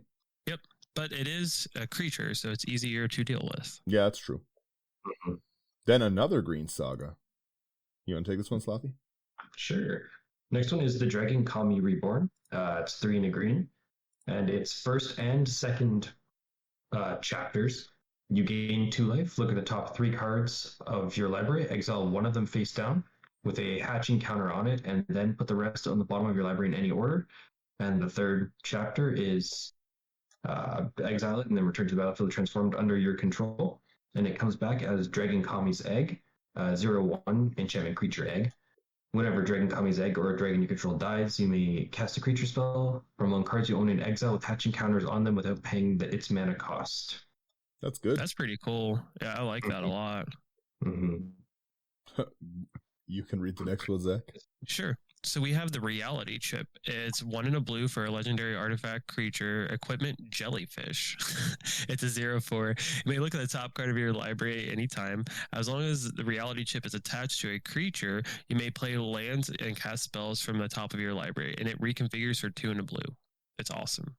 That's very, very cool. That's a really good card because it's an artifact creature, so you can have that in the command zone, where you have just constant access to the top card of your library. Mm-hmm. That's really cool. And I like the alternate arts. Yes, and it's 1 and a blue, so it's super cheap to get out. Yeah. The next saga we have is the Restoration of Iganjo. 2 and a white. It's 1 is search your library for basic planes, reveal it, put it in your hand, then shuffle. That's solid. 2, you can discard a card when you do, put target permanent card with mana value 2 or less from your graveyard onto the battlefield tapped. Also pretty good. And then it flips into Architect of Restoration. When it attacks or blocks, it creates a 1/1 colorless spirit creature token. I think that's solid overall, all around. Yeah. Oh, and it has vigilance. Oh, yeah. It's actually kind of relevant.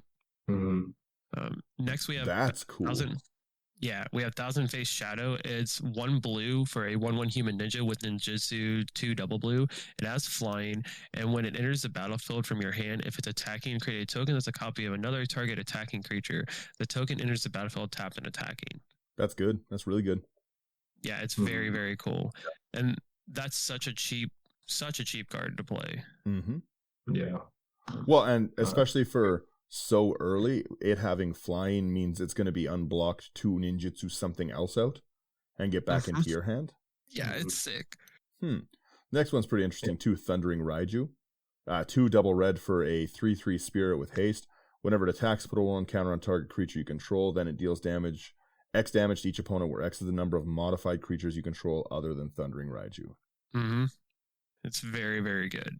Once again, I'm looking at Benson for that card. There's Grumgully. I run like a Grumgully list where it just like makes these little tokens and they come in with 1/1s on them. This is just a great finisher in that deck. Yeah, and for 4 at that. Yeah, and the same, like you said, with Benson and his many, many rocks, his many fine wares. Next, we have an... Oh, sorry, you can take it, Slothy. Sure. Next is Tribute to Hirobi. It's 1 and a black, and it's a saga.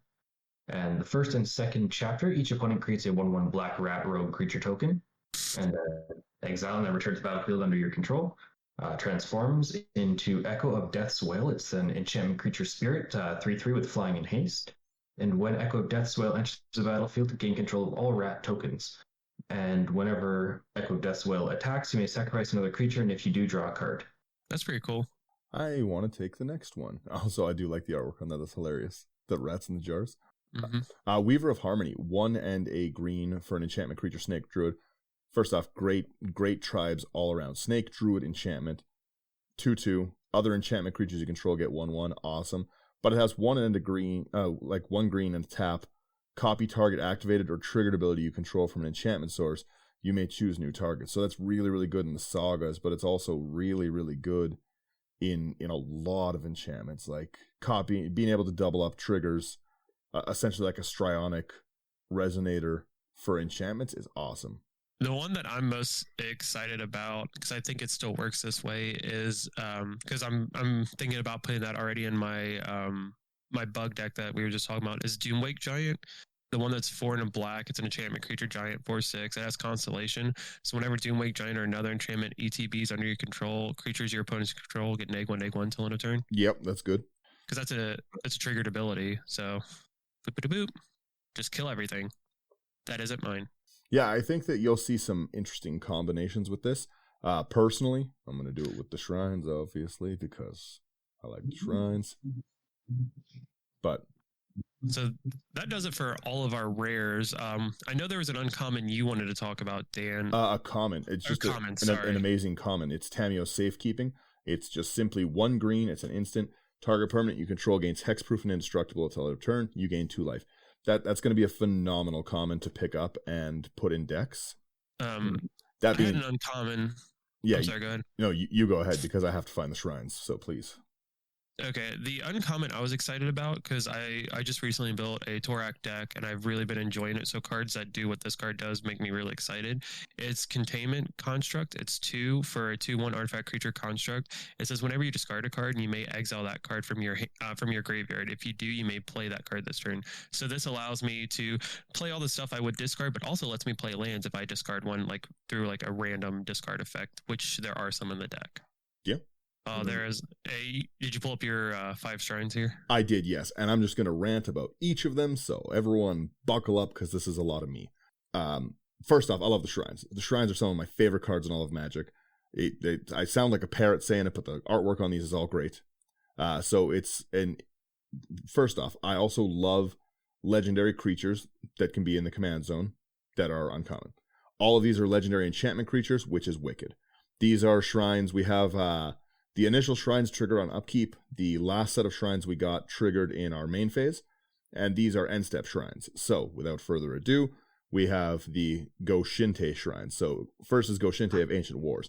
2 and a red for a 2/2 legendary enchantment creature shrine. It has first strike. At the beginning of your end step, you can pay 1. If you do, it deals X damage to target player or planeswalker, where X is the number of shrines you control. Let me tell you first and foremost, that was what was missing from a lot of the shrine decks. Because with Sanctum of All Out, there's now 15 shrines, and Sanctum of All lets you double up your triggers.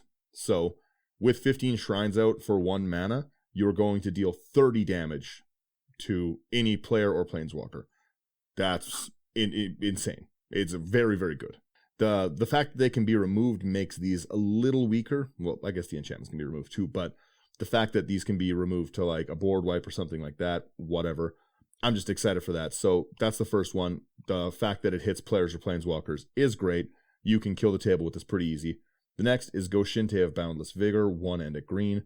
For a 1/1 with trample at the beginning of your end step, pay 1. When you do, put a 1/1 counter on target shrine for each shrine you control. Again, with all your shrines out, you're putting 30 counters on something with... It's crazy. Zach, you take the next one. Next is Go Shinte of Hidden Cruelty. It's 3 and a black for legendary enchantment creature Shrine 2/2 as Death Touch. At the beginning of your end step, you may pay 1. When you do, destroy target creature with toughness X or less for X the number of shrines you control. Decent. Yeah, very solid. It's a good kill spell. Slothy. The next one is Goshinte of Lost Wisdom, 0/4. 1 in a blue. It's got flying, and at the beginning of your end step, you may pay 1. When you do, target player mills X cards, where X is the number of shrines you control. Mm-hmm. Then we have the last one of the new shrines in the set. It's Goshinte of Shared Purpose, 3 and a white for a legendary enchantment creature shrine with vigilance 1/3. At the beginning of your end step, you can pay 1. If you do, create a 1/1 colorless spirit for each shrine you control. First off, that's crazy. Again, with all of your creatures, I sound like a broken record, 30 of them. But we wanted to talk about the last 2 cards. So this card, first off, made me lose my mind. I made a 2 a.m. phone call to probably 15 people about this card. And it's not in the set booster exclusive, and I'm going to crack boxes until I get it. It's Goshinte of Life's Origin. 3 and a green. That is the right color this time, I promise. For a legendary enchantment creature shrine. So you now have a shrine commander. Again, bringing you to 12 shrines you have. It's 5 color. It's a 5 color commander. It has Wooburg and tap. Return target enchantment from your graveyard to the battlefield. Sorry. That's just super good. Love every part of it. Enchantment reanimation is amazing. But when Goshinte of Life's Origin or another non-token shrine enters the battlefield under your control, create a 1/1 colorless shrine enchantment token. So, if you have Goshinte out, for every shrine that you get out, you will be able to make... it will already on its own make a shrine. There's 15 and Goshinte. Or no, 16 and Goshinte. Sorry. So 17. So you can possibly have 34 shrines on the battlefield to trigger your abilities. Also, Sanctum of All will double up Goshinte's triggers. Yeah. Question. Is Shrine now a creature type? No. Shrine is not actually a creature type. Okay. I don't think so. Colorless Shrine enchantment creature. I don't know if it's creature type. Because if it was a creature type, like you said, here's Maskwood Nexus. Mm-hmm. And then you have 30. You get for each spirit you control, you have 30, and then all right, I will trigger. I have 60 shrines. Okay, yeah, it's saying it's not a creature type right now. Okay, that's kind of good. The other thing is, I think that it'll be really easy to end up killing yourself in this deck if you have all your shrines out. And you can really easily, with the blue Honden, where you draw for each shrine you control, it's not optional. So you could, if you have like 30 shrines out, you could draw 30 cards every upkeep, and all of these decks run Paradox Haze. I'm not telling everyone how to build it, but like, they all run Paradox Haze. Yeah. So you could very easily kill yourself with that. But regardless, Goshinte is the card I'm the most excited about for the set. It's not even really in the set. It is hands down the best shrine commander we've ever had. Obviously, it's designed for shrines entirely. Golos was a really good shrine commander. Sisay was a really good shrine commander, but nothing is quite as good as this one. And then the fact that we got another 5 shrines to further make shrine decks better. Awesome. I love that they're creatures. Yep. That makes me so happy. I've got a set of altered ones of the first 10. So I'm going to have to get someone to alter the last 5 so I can really keep flexing these shrines. But like, this is just a beautiful card top to bottom in its design. The fact that, like you said, that they put creature type on shrines, the new end step trigger shrines. I think all of it's like really, really fun. This caused an insane price spike in all the other shrines. Like, some of the shrines now are sitting at $10 to $15 because it's such a popular kind of thing to play. And everyone was like, oh, I'll use Sisay for it. And Sisay is just not the commander for it anymore. And I think that's kind of nice. You'll see Sisay get shuffled over to a more legendary creatures themed, I think, because I've really pretty much only seen her played as a shrine commander right now. I've seen the legendary creature stuff. Is it a fun list?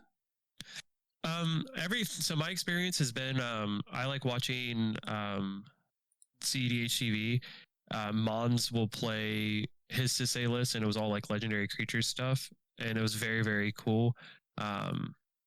So all my experience has been in CDH games that I've watched, and I mean it's sweet. Like the list is very, very cool. Yeah, I like I said, I'm very, very happy with this one. Like this is gonna be there's a few things that I'm for sure building. Hinata's pardon me, I got to drink more water again. Sorry. Hinata is obviously one. It's super fun, but like this is gonna be like the card that I'm picking up for a while. Like I love enchantments and I just love the shrines. Like this is just such a cool card. Top to bottom, I love every part of this card. There's not a thing in it I don't like. Right. The only thing I don't like is that I don't have it right now. I love the artwork where it's like the shrines and the ethereal arms like pulling up out of the ground.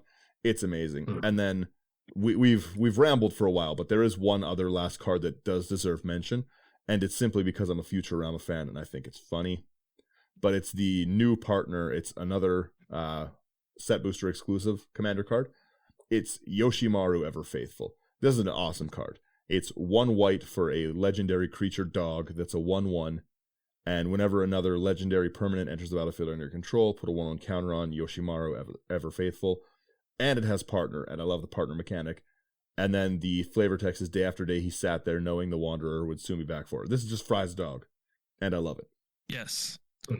So I talked about what legendary creatures I was hyped about. Dan, you talked about what legendary creatures you're hyped about. Slothy, was there any legendary creatures from this set that you're like, man, I want to build a commander deck around?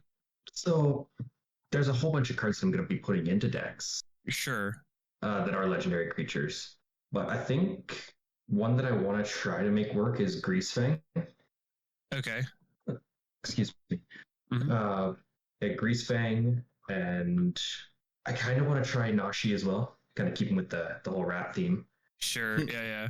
Greasefang seems sick. I think once again, some of the best art. Yeah, absolutely. Yeah.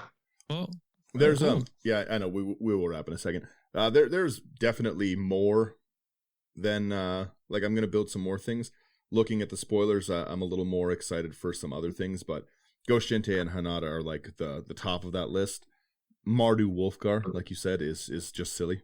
I've got to build that now. That's mine. Yeah. Back off. I call dibs. I'm not even allowed to build that one because I'll wreck it. You're gonna make it not fun for everyone else. You gotta double Annihilator triggers. I don't make the rules. No, you do not. The only good Eldrazi's are the ones without Annihilator. I don't know about any of that. Yeah, right, roll the music, Dan. Yeah, there's like I said, this is a pretty good set. I wasn't as excited when everyone's like, Kamigawa, but it's got good stuff. I'm excited.